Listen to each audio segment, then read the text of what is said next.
Welcome to another edition of Expanding Mind. I'm your host, Erik Davis, continuing our conversations about the cultures of consciousness.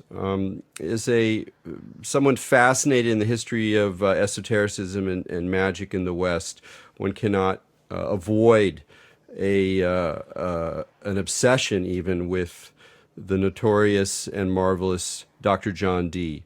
I probably read, I think John French's biography was the first one I read a very, very long time ago. And one of the things that's always interested me about Dee is the way that he serves as both a myth and a secret history, in the sense that from the get-go, there was already a kind of mythic penumbra around him. You know, he sort of is almost immediately transformed into seminal figures within English literature, Prospero and Shakespeare's Tempest probably being the most famous, but hardly the only one. And at the same time, he's kind of a hidden figure for mainstream historians. And so as someone who dove into the esoteric side of things, quickly came across him more and more, and his significance as both a figure who was straddling what we would now call science and esotericism in that rich, multidimensional world of Renaissance philosophy and magic. But also as someone who set in motion a lot of things that then carry on in more contemporary forms. And of course, there's many dimensions to the modern esoteric, but some of them we can trace really directly back through Dee, or at least through different ideas of Dee.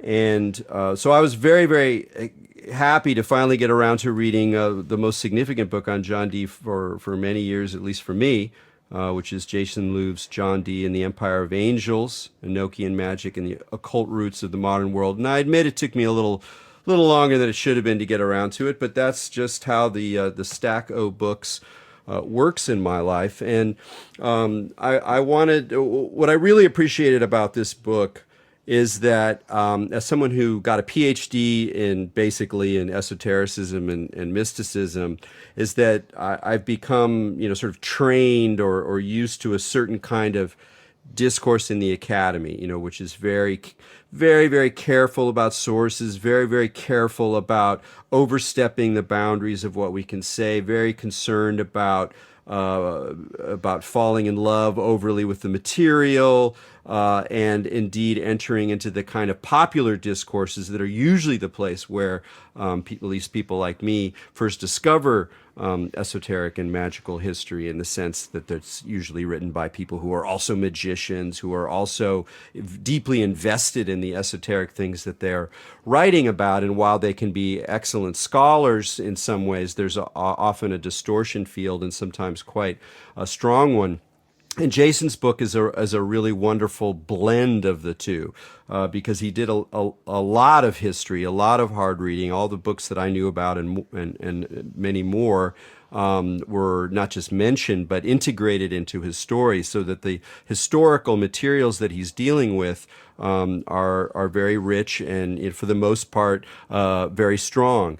At the same time, he's writing ultimately as a magician, as someone who sees these currents and flows not merely as events in history, but as allegories, as hints, as forces, actual living forces that enter into history, that change lives, that change minds, that change the course of things. And so there's sort of that mythic dimension is brought in and used to sort of take the argument farther than anybody would if they were trying to write it for, a PhD or something. And so the book for me was incredibly delicious, because it never insulted my intelligence.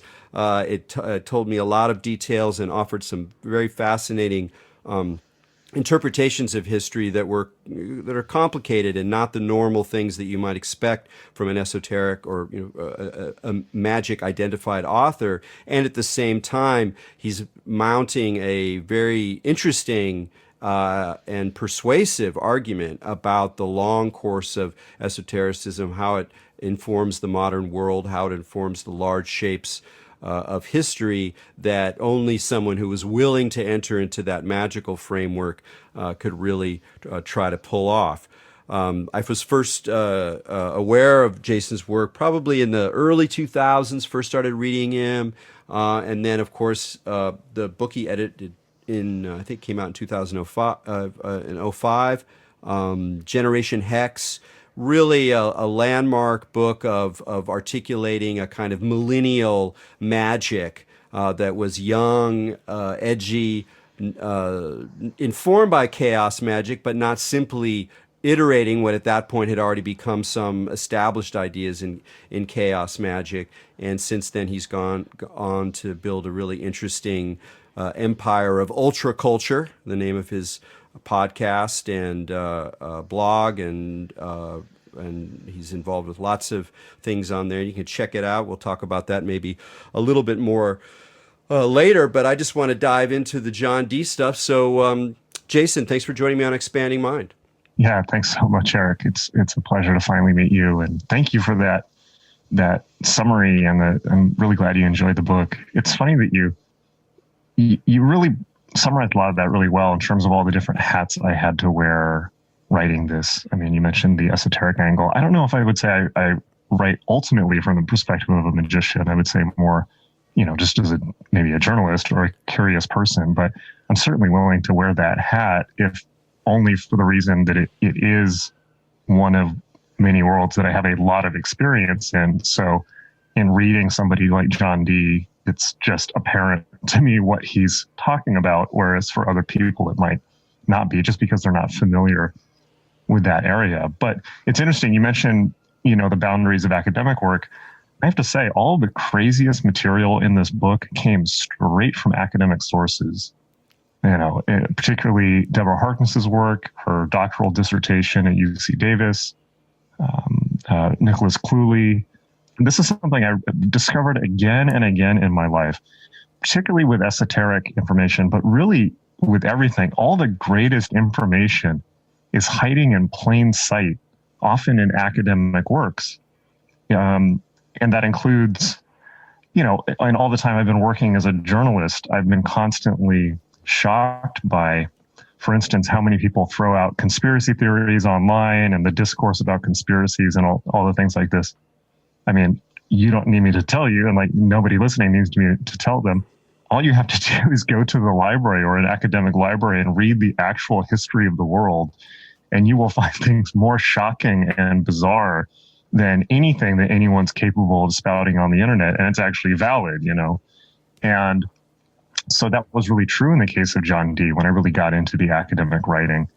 All the stuff about, for instance, the plan of the angels to establish a worldwide hermetic empire. I mean, that sounds like crazy YouTuber territory, but that's straight from, Deborah Harkness's doctoral work at UC Davis and many other writers. Nicholas Cluley actually was the first person to mention that. So, but it's interesting because I found a fundamental split. Of course, John Dee himself was Queen Elizabeth I's academic advisor. He was the person that really laid the groundwork for modern science and certainly the spread of higher mathematics to England, and laid the groundwork for the British Empire. So he's this fundamental, pivotal figure in world history, as important, or perhaps maybe a bit more than Isaac Newton and people like that, or Francis Bacon, for instance, both of whom were very deeply influenced by Dee's work, although they didn't publicly talk about it.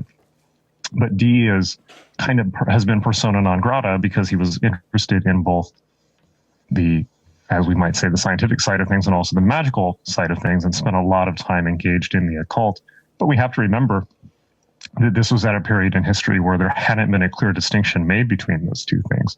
Modern science, as we understand it, hadn't even been codified yet, and wouldn't be until after Dee's death. So Dee himself is this fascinating figure to study as somebody whose brain was firing on all cylinders, who was looking at both the hyper-rational and scientific and mathematical view of the world, and also the occult and the spiritual and the intuitional side of the world, just because that was the episteme, that was the worldview he was living in. And so in assessing, trying to write a proper biography or retelling of his life, I had to wear all those hats and put all that back together. And this was kind of frustrating because, well, it was fascinating, but I wrote it out of frustration because I noticed that, most of the academic writing was, as you say, for the most part, outside of the sources I mentioned, unwilling to cross that line. So, for instance, some recent biographies of Dee have just brushed over the magic stuff and left it to like 3 pages out of the entire biography. And on the other side, there's the occult writers who are writing about the occult side of Dee, but they're certainly not, and those can be great books, but they're not really coming at it from an academic perspective. There's no, clear sources. It's, a lot of conjecture and a lot of personal anecdote and assumption about how things work, usually mixed in with Golden Dawn and Crowley stuff, which came much later. So there's a real blind spot in both of those approaches. Of course, obviously the occult side doesn't understand the greater context of what these things really were, their place in history, and certainly doesn't usually come at that with a whole lot of academic rigor. On the other hand, the academic writers about Dee, outside of the ones I mentioned, have largely just refused to engage in the esoteric or spiritual side of his life. And for me, this is just disingenuous. It's just not intellectually honest. Now, I understand that in the modern world, we have very clear boundaries on what is rational and what is not.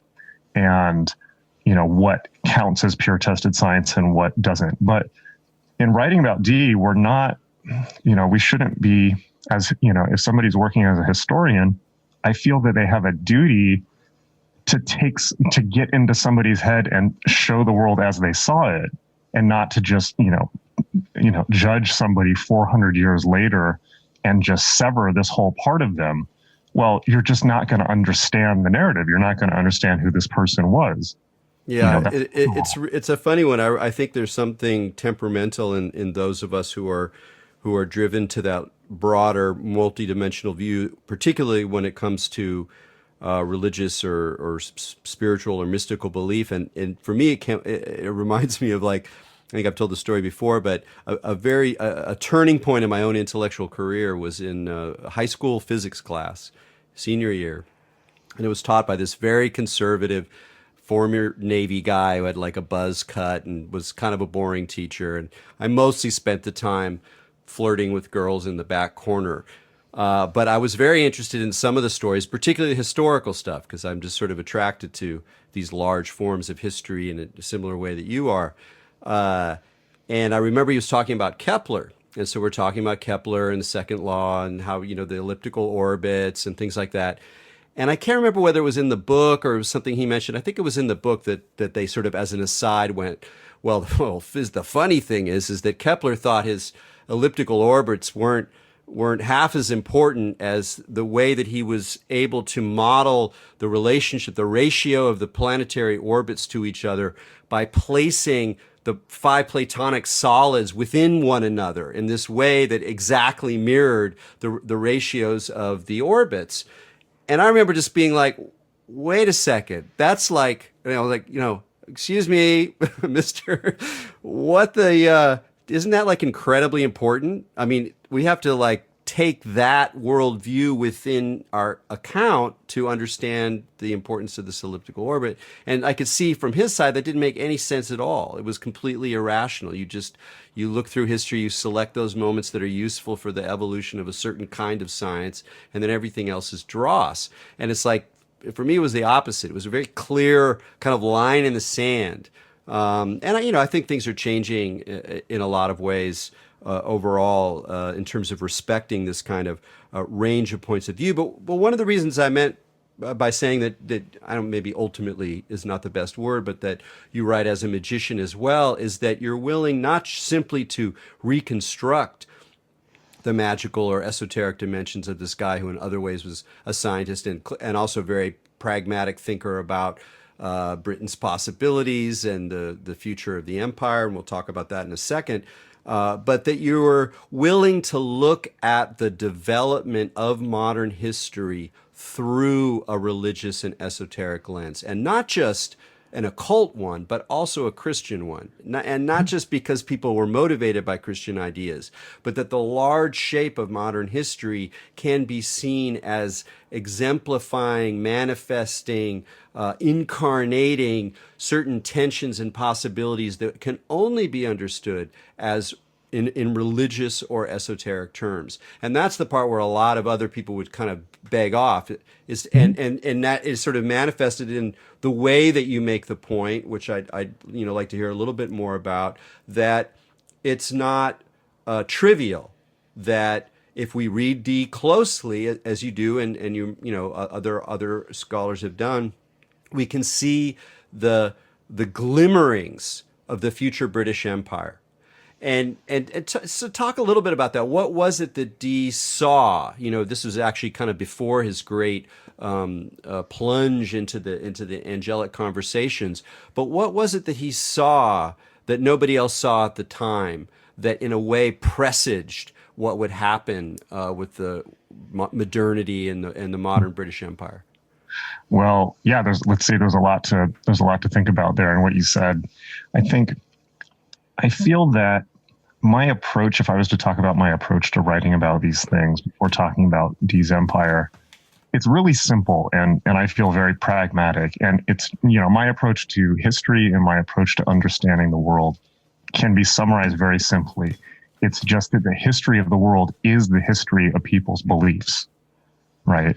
And, a writer that I love, you might be surprised, is, of course, Christopher Hitchens, right? And in preparing to write this book, I was going through the most severe arguments against faith and belief. And I'm a huge fan of people like Hitchens, and also, hardcore skeptics. Like, my favorite is Dr. Stephen Novella, who are unequivocally against any type of pseudoscience, any type of claims on belief, any type of claims on things like angelic visitations. And in the beginning of God is Not Great, and throughout the book God is Not Great, Hitchens, very viciously attacks the delusions of people as he sees them throughout history of, Muhammad thought he talked to angels. Joseph Smith thought he talked to angels. Like really looking at the history of humanity as a history of delusion and error, and quite savagely, right? Famously for Christopher Hitchens, and he was such an incredible wit, and so there's a big part of me that just completely agrees with that. At the same time, however, and of course, I may be betraying my kind of Robert Anton Wilson type approach of, I'm quite willing to put on all these hats. I'm quite willing to put on the extreme skeptic, or the the magician hat, or the believer, or the whatever it happens to be in the moment. It turns you into a better writer, it turns out, because you can see things from lots of different angles. But my view, I just think that if you actually look at history, and I'm a firm believer in respecting people's model of the world, and I don't think that we'll ever be able to understand people unless we're able to at least temporarily inhabit their model of the world to understand why they think the way they think and why they do the things they do. And that applies not just to the modern world, but it applies to all human history. Yes, for modern people, it's quite nonsensical, the idea that somebody could sit in a cave, in the case of Muhammad, for several years, and then be given the book of, or be given the Quran by the Archangel Gabriel.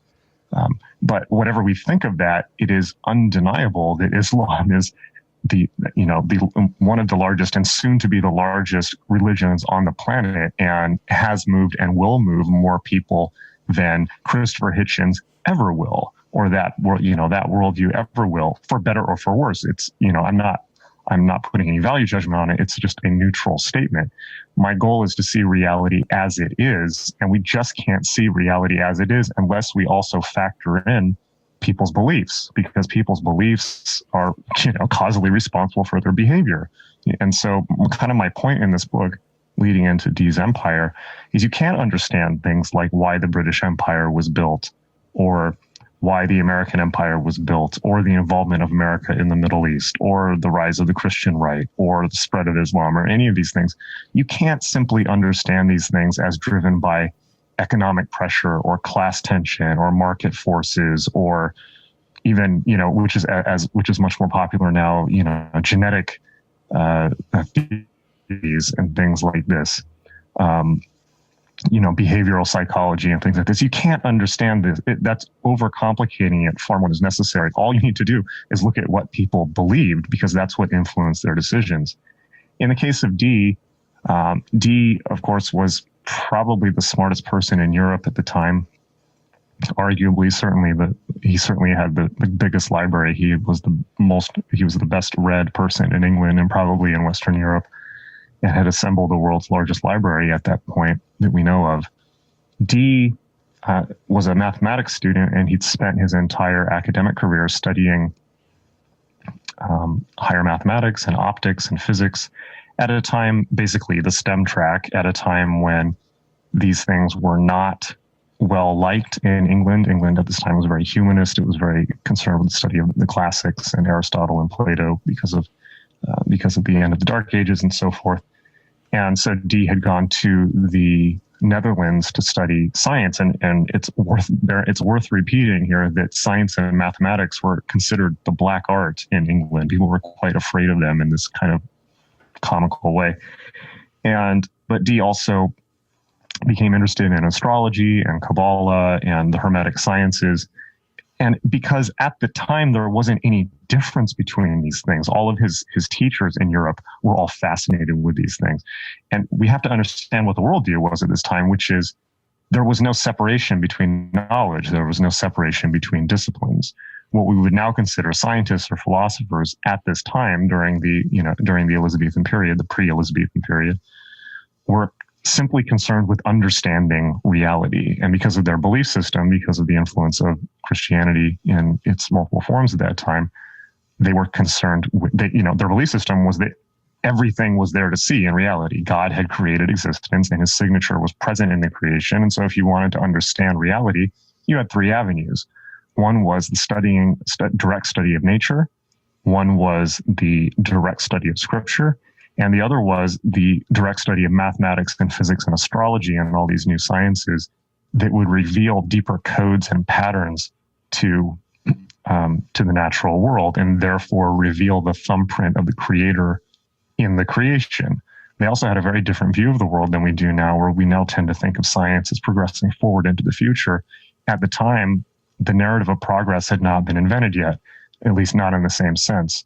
The worldview at the time, because of the Dark Ages, because so much information had been lost during, after the fall of Rome, and that Europe was just getting hold of, for the first time, not just the printing press, but for the first time was getting hold of things like the works of Plato and Aristotle, that the process of gaining knowledge was the process of remembering and regaining what had been lost.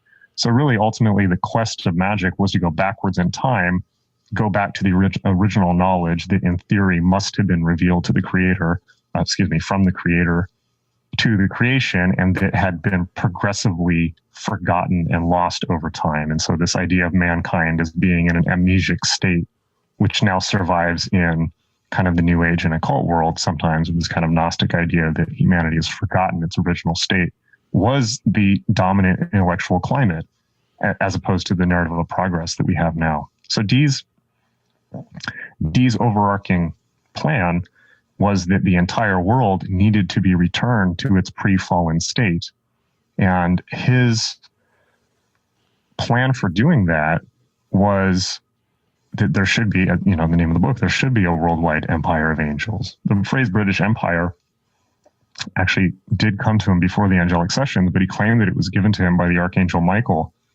And what he meant by that was that, of course, at this time, both England and Spain were locked in a Cold War for a new world, as I call it. And there was really a Cold War to see whether the Protestant or Catholic bloc would get hold of the New World first. The New World was often considered to be, alchemical led or terra firma, like the beginning, a new experiment could be done in the New World where a new humanity could be built that was free from the control of the Catholic Church, that was free from all of the baggage of Europe's history. And that project later was carried forward by Francis Bacon, the Rosicrucians, the Freemasons, and really is kind of the founding DNA of America. It was fulfilled in the idea of America as a free, enlightened country, free of all these old restrictions. So Dee, as an intelligence agent, came up with the plan that basically what he pulled out of his reading is he thought that America had previously been visited by King Arthur, Arthur and also Madoc, later Madoc, another English king, and that the English or the British had already laid claim to America in the 10th century and prior. And therefore, he thought that this built a legal case for England laying claim to the New World because they'd been there before Spain. And so he proposed this idea of a British Empire. And for him, British meant Britannia in the mythical sense. It meant Arthurian, and rather than just English. And so he had this epochal vision of Elizabeth becoming a world sovereign of a new Protestant New World Order, or really a Hermetic New World Order, in which not only England would control the entire planet, but also that through his angelic technology, his occult techniques for contacting angels, that people all over the world would be able to make direct contact with divinity without the intermediary of the Catholic Church. Now that's a lot of intellectual overhead, but it's actually real simple. What he did is he undercut the Catholic world on both fronts. Right. Well, one of the things also that you pointed out that I was really interested in was the way that he recognized that England's power would come. England had a lot of timber. We could make a lot of ships, and it would become a maritime empire because it's really at that point the idea of an Atlantic civilization where power has to do with the ability to move both armies and goods through across the seas was just sort of emerging. And now we can recognize that it's really that logic, the logic of an Atlantic empire, of a sea based empire, that really sets in motion all what we think of as modernity, not just in terms of who has the power, but also the very model of crisscrossing waves influences goods moving across, essentially globalization. So he's recognizing the force that we now think of as globalization on these multiple levels. But you also emphasize how that within that model is not so much simply the idea of power over the earth, but also, to use the great phrase, the immanentizing of the eschaton, which is in a way the key motif of the historical story you tell, both in terms of what Dee was imagining. Hey, if we do these things, if we get the angels lined up, we can create a world religion, we can have a new kind of sovereign, a new sort of Protestant Hermetic kingdom, and that will bring the end. And then you carry that forward, and you talk about how Crowley, with his sort of revolutionary view of the new era of Horus and all that, is also a form of that, and the way in which that gets instantiated farther on through Parsons and through, in a way, the logic of contemporary globalization. And it's worth staying with that phrase a little bit, the immanentizing of the eschaton, because it'll lead to a question for you. So, of course, people like you and me, we first read that in Illuminatus. We read that in Robert Anton Wilson, where it's kind of, again, a not dissimilar plot by the Illuminati and other various figures to essentially bring on the eschaton by force. But the phrase itself comes from this conservative historian, Erik Vogelin. And for Vogelin, what it meant is that he was trying to make a distinction between good orthodox historical forces like good old Christianity and forms of social movements or ideologies that he saw as heretical or dangerous. So this include Marxism, but also utopianism, and certainly anything that was at all countercultural or radical in that kind of sense. And he saw these all as being false because they were trying to immanentize the eschaton. That is, actively bring on the end times rather than just accepting God's grace and God's providence. and so what the question it leads to now, of course, that model doesn't really apply to today's Christians because many of today's Christians are also trying to immanentize the eschaton, the support, and you have a wonderful passage. Some of my favorite stuff in your book is at the very beginning where you talk about how if you want to understand American Christianity, you have to understand dispensationalism.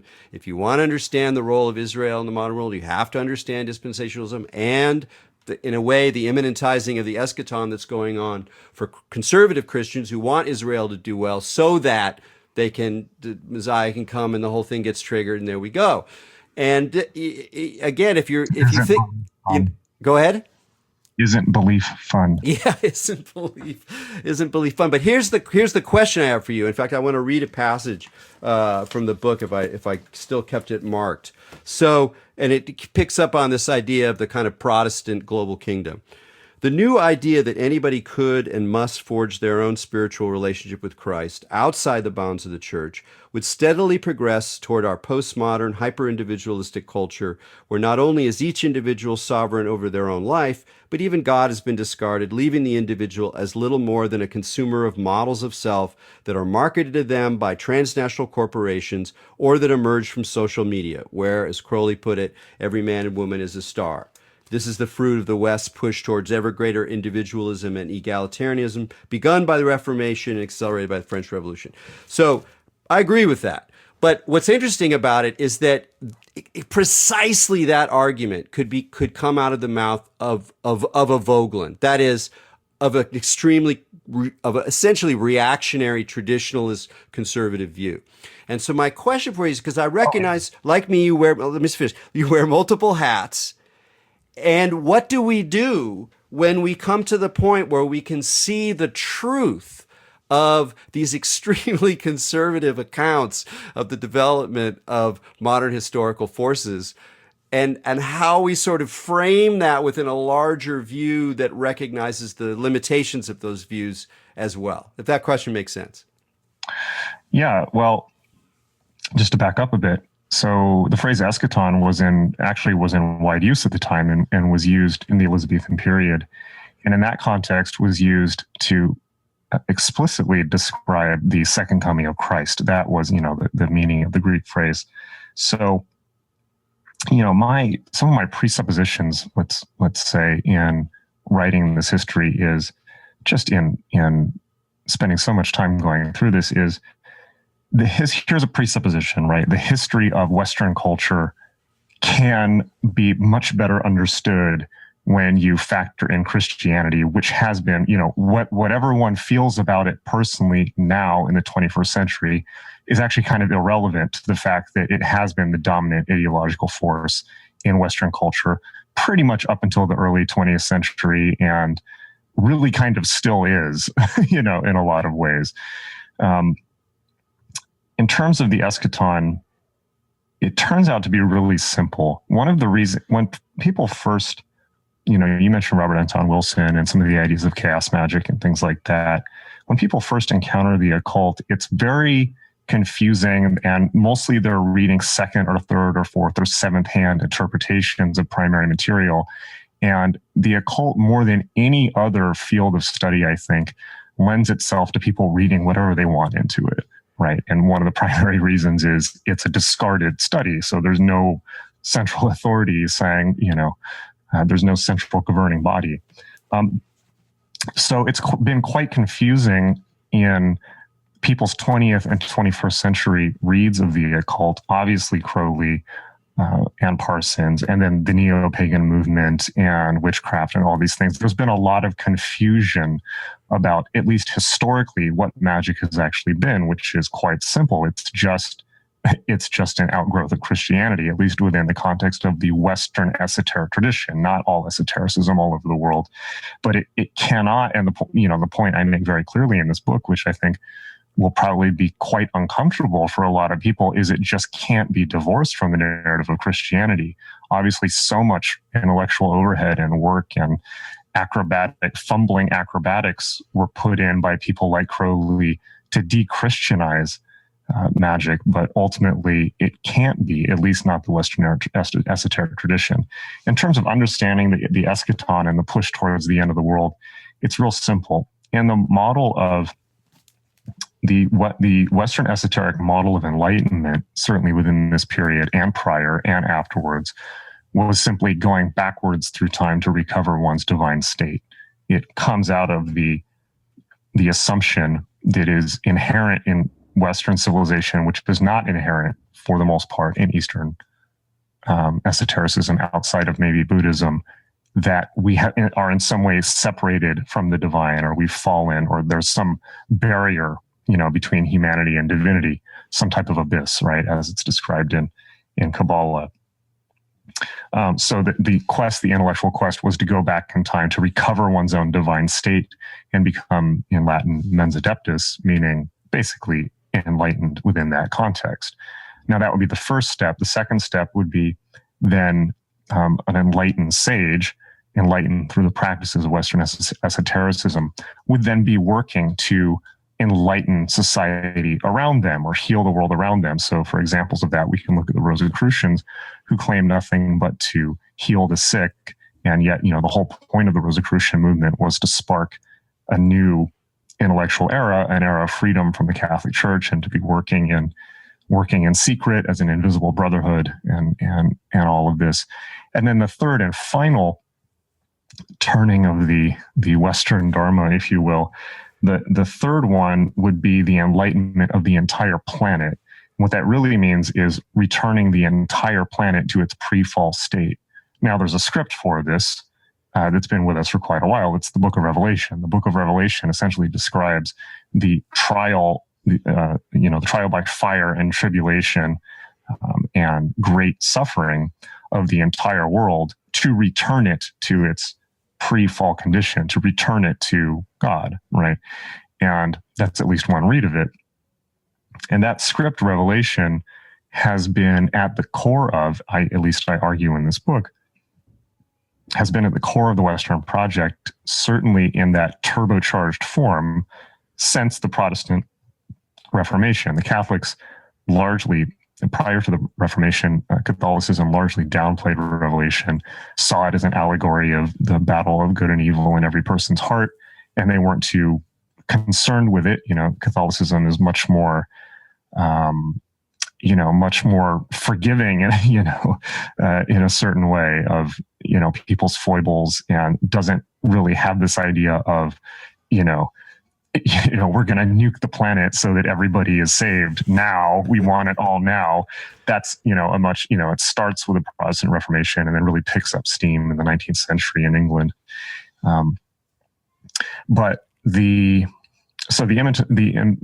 bringing about of the eschaton, the original meaning, the idea that human actors could bring about the eschaton, turns out to mean that people enlightened by ritual magic could not only take enlightened actions within the world to bring about the salvation of humanity, but that ultimately through things like secret societies and networks and conspiracies and the founding of new countries, the creation of empires, and finally, we might perhaps say some of the actions of of America throughout the 20th century and even presently,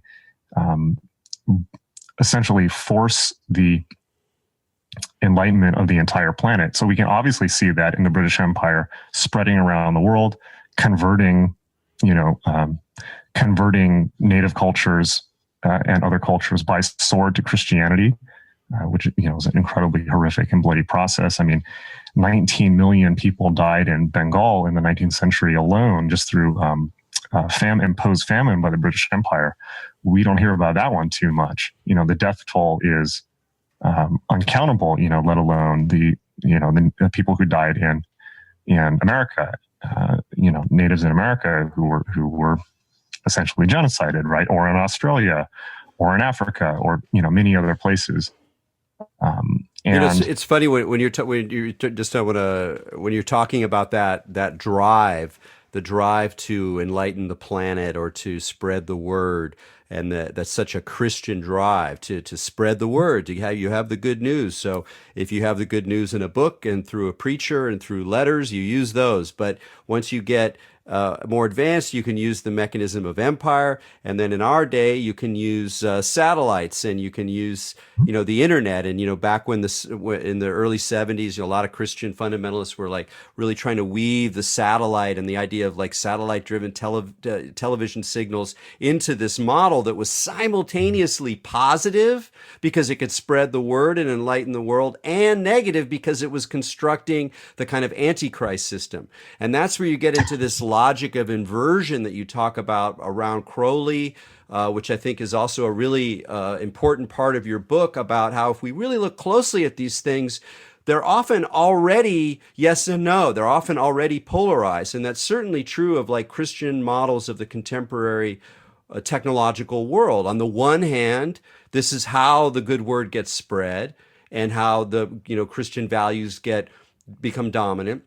And at the same time, it's the mechanism of the Antichrist. It's the way that control happens. It's the new world order. But when you're talking about that desire to spread, and I think about like the sort of unquestioned belief, at least among the people working, not necessarily the folks at the top, but like, within Facebook or whatever, like we're gonna put satellites everywhere. Everybody's gonna be able to get on the internet, and that's gonna bring, and you're like, where does this crazy idea come from? So kooky, but it totally makes sense as a repetition in a secular form of this kind of Christian drive. And really, I don't think you can, like you, I don't think you can understand what's going on, even in all these secular domains, without understanding the power of these scripts. And I love the way you use that term script, because it doesn't mean that it's the truth. But it doesn't mean it's just some idea or a myth that maybe these people believe, but if you don't believe it, it doesn't have any influence. No, it's something deeper and more unconscious than that, spread perhaps by some very knowing forces, but also it's just kind of in our air or in our cultural matrix that's very difficult to get out of. So in a way, like for me, that's ultimately expressed in your book by the reading of Crowley, of like, for all his inversion, for all his perversion, for all his subversion and his attempt to start a new order and break it all down, the way that he himself was just very faithfully fulfilling a dispensationalist idea, the idea of different epochs that are evolving in the world, that was programmed in him from the get-go when he's a little kid by the Plymouth Brethren, which I think is a wonderful way of framing him. And as a sidelight, I have to ask you, did you get a lot of grief for that? Not as much as I hoped. He's such a good Christian boy, Crowley. He was just doing the Lord's work. He was a little naughty, hoping people noticed, maybe. So was he aware of that? Do you think he was aware of it? Or how do you deal with that part of it? Like, like the conscious, unconscious kind of thing? Well, Crowley, this doesn't necessarily work into the narrative of the book, but here's my read of Crowley, right? Crowley, my 10,000 foot view of Crowley, which has changed a lot over my life because he's such a complex individual. I think it's real simple with Crowley. Crowley achieved pre or full enlightenment states in his late 20s or early 30s because of, not of the Golden Dawn, by the way, but because of the Theravada Buddhist practices that he was doing with Alan Bennett. My take on what happened with Crowley is the enlightenment experience in Theravada Buddhism or Hinduism or, Eastern traditions tends to be, or the waking up experience tends to be the understanding of oneself as inherently divine and free from scripts and not separate from nature or the world in the slightest. I mean, I don't want to, it's, of course, it's the old cliche, the more you talk about it, the more you get tangled up. But my take on Crowley with what happened is that he touched enlightenment and could not get out of the fundamentalist script that he grew up in. And so actually Crowley becomes quite easy to understand if you look at him from that angle, because I think what happened is he experienced, at least briefly, an enlightenment state. And then the way that he contextualized it, the way that he interpreted it, was through the script of apocalyptic Christianity. Because if you look at Christianity, there's only, Christianity as a script, as a role-playing game, if you will, only leaves a couple positions open for somebody who is enlightened or more awakened than the average sleeping human, and that's basically Jesus or the Antichrist, right? So I think basically what happened is Crowley touched enlightenment and decided he was the Antichrist, or at least the beast 666, right? Because that was the only thing that made sense within his worldview, even though, yes, he intellectually understood Buddhism and Hinduism very, very well. Deep down, I think that, whatever his compounded guilt, he wasn't going to go around claiming he was Messiah, although he kind of did in this weird Antichrist sense. I think he just decided this was his model of enlightenment, is that he had to be the Antichrist, which is a very, like any teenage stoner, or any teenage acid head can decide that, right? So, and I think what follows is this kind of spectacularly ornate and disturbing and at times profound and at times very, very wrong car crash, and from Crowley. But I think that, Crowley's interesting for a lot of reasons. I mean, you read his confessions, and he says up front at the beginning of the book that from an early age, he decided that he would enact the book of Revelation, but from the devil's side, right? And that he wanted nothing more than to be the devil's left-hand man or something like that. And it's interesting, you read his diaries from the Abbey of Cefalù period in the 20s, and there's periods in there where he's having these, even as late as the 1920s, where he's having these, where he must have been, 45, I think, where he's having these moments of maybe I should just give all this up and rejoin the church and things like that. And interestingly enough, Leo Herzig, who was with him at the Abbey, did convert back to Catholicism. I think multiple of the early Thelemites might have reconverted. It was common for a lot of the decadents too before that. Huysmans is a great example. I mean, it's definitely in the story. And I'd love to, I could keep talking about Crowley all day. I really enjoyed your account because as someone who's wrestled with him and been fascinated and marked, and he's like in the family whether I want him to or not, the way in which you kind of come to terms with it is I think really helpful, and I think helpful for people who are maybe a little earlier in their occult studies who need a little bit of a wake up call. It's like it's not worth really taking this stuff on because there's a lot of profound material and a lot of great writing too. I mean, his best writing is some of the best writing of his era, in my opinion. I think he can be a very powerful writer. So I just wanted to wrap up Crowley real quick. If you were Sure. if you were move on to something else, I really feel like you mentioned wrestling with Crowley. I mean, yeah, like we all have to, in a sense, like the Western, anyone interested in Western esotericism, you can't overlook him and you can't just brush him aside because it's kind of like, Freud was not a great guy. He was really a nasty piece of work in a lot of ways, but you can't just be like a psychologist and gloss over Freud, And I think with Crowley, another metaphor that I've used is, just imagine basically like Crowley shit in the pool sometime back in the early 20s, and we've been trying to clean it up ever since. But he'd eaten a lot of good stuff first, so there's still some gold in there that we're trying to find. Wow, I'm gonna say that was gonna stay with me for a little while. Well, it's kind of that's kind of what happened. It's like, and I mean, we're still. I mean, when did Crowley die? In 1947. It's 2019 now, and we're still trying to cope with the mess that he left and the advances he made. So. Well, so we have about a little less than 10 minutes left, and I'm just gonna jump to the quick on with a simple question, which is that how are we doing on the task of trying to escape the apocalypse script these days? And if there's anything we can do as magicians or thinkers or people trying to wake up, how do you see that process, whether we think of it as magic or spirituality or real seeking for true transformation as individuals or in the culture? How does that work vis-a-vis the evident fact that the apocalypse script in multiple mutations is everywhere you turn?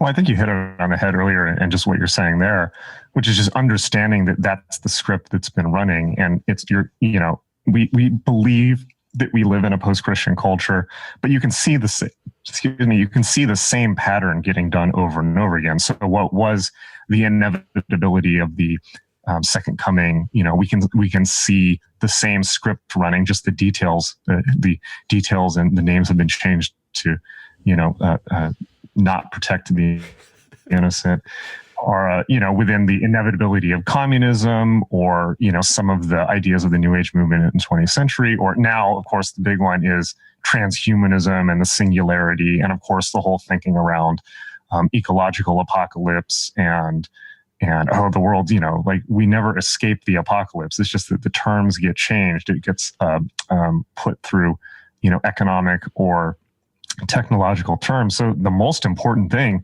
is just rip out the script.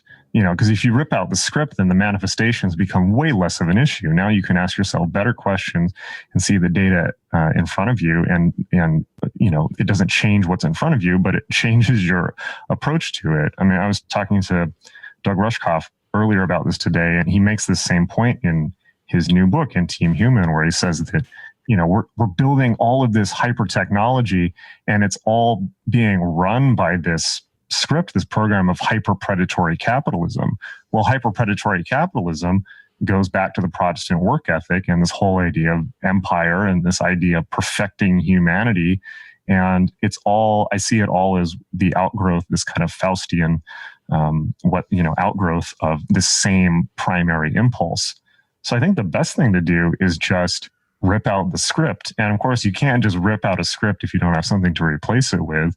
And one thing that writers have been talking about for a long time, which is, still what we need to get to grips with, is, which again, you mentioned earlier, you hit the nail on the head, which is going towards a more immanent view of reality, of understanding that divinity is here. It's not separate. We don't need to rip up and destroy the world to get to some ideal. It's all around us, to have this more holistic view of the world as inherently divine, of everything is here now, right where you were sitting now. And it has been so well exemplified by some of the Eastern traditions, by Hinduism and Buddhism. Not that those traditions don't also have their issues, and not that there isn't something inherently problematic about just doing the Orientalist thing of deifying other cultures, because all these things have, all human belief systems have their issues. But just chill out, man. It's like, stop trying to destroy the world to make it into something that it's not. And then once we make that little shift of understanding that this is where we are and it is as it should be, and there's no great hereafter or great reward to get to, then we can look at the technology that we have. As we all know, we've had all the technology we need to fix every problem that humanity has. And we're getting more. We're getting things like AI and machine learning that have a great potential both for harm and for good, for doing things like finding the cure for cancer, for stabilizing the environment. We've had all the tech, we've had all the resources, we've had all the manpower. We've just lacked the will to put it all together. And the reason we've lacked the will to put it all together is because all of our will is going towards this idea of this apocalyptic idea. It's not greed only. It's not, just, the logic of hyper-capitalism. It's a much deeper, it is a spiritual script.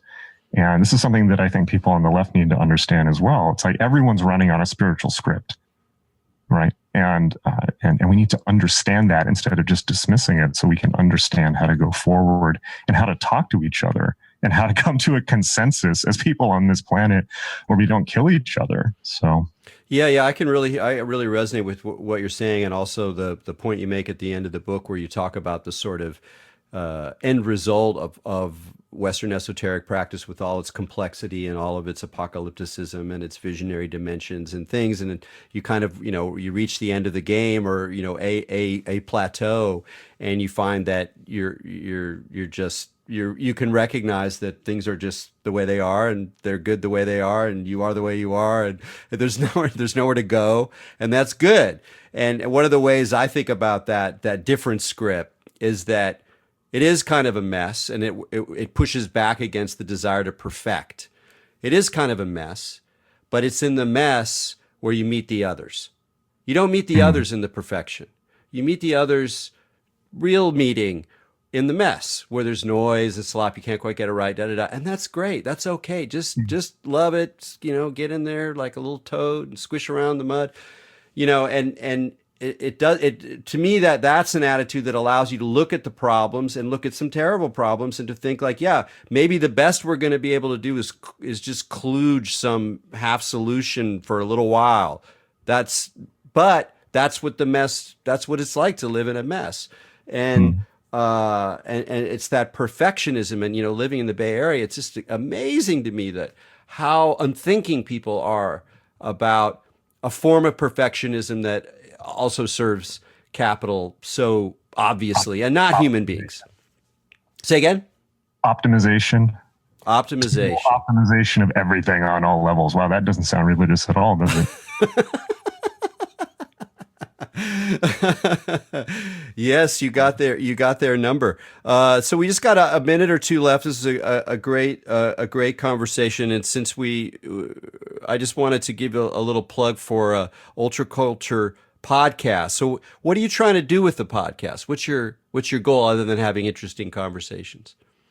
Yeah, so the subtitle, so the podcast is called Ultraculture with Jason Louv, and you can just find it on iTunes. Just search my name or Ultraculture. Go to my site, jasonlouv.com. And the subtitle is Meetings with Remarkable People, riffing off the Gurdjieff book, Meetings with Remarkable Men, because I don't only interview men, obviously. It is the 21st century.